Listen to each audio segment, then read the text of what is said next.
Movie notes on Anacondas, The Hunt for the Blood Orchid, 2004 film, 26th November 2025 viewing. Here I, Tanis hers of Seattle, talk through my movie notes for my Wednesday, 26th November 2025 viewing of the 2004 film Anacondas, The Hunt for the Blood Orchid, which is a fiction film about a group of individuals in pursuit of a blood orchid flower guarded by ever-growing anacondas, snakes, for application/use in medicine. Yes, and I thought I really enjoy this. So there was a 1997 film, Anaconda, then there's this one, and then 2025 film, Anaconda, is now slated to be released 25 December 2025. So I'm getting this in, less than a month now away.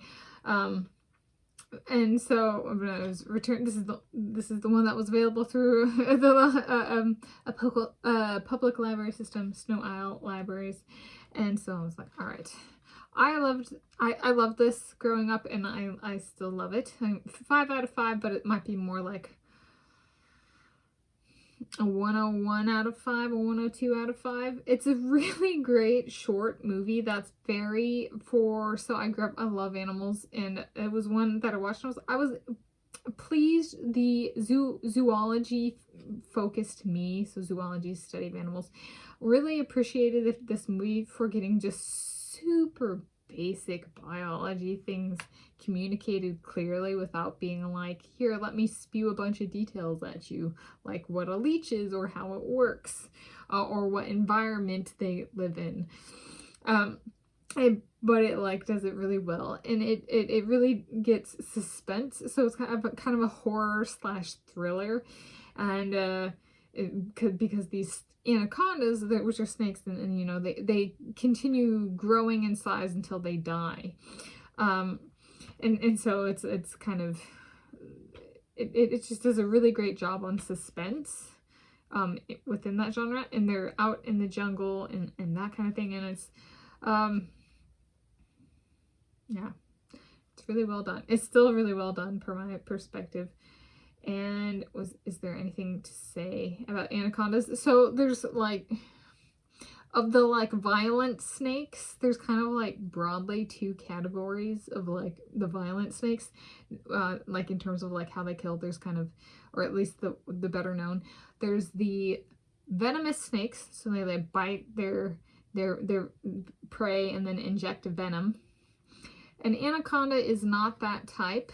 And it's part of what makes it really great for a movie like this, is that anaconda is a constrictor, which means essentially they hug the prey to death.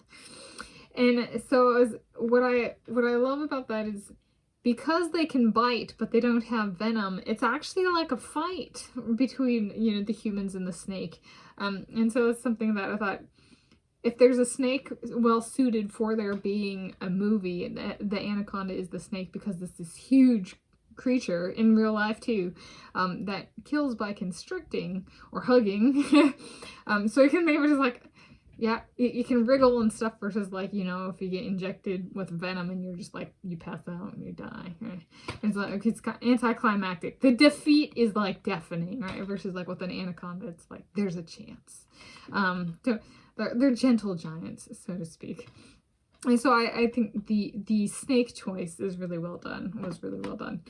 And is there a videography, something I could take away from this?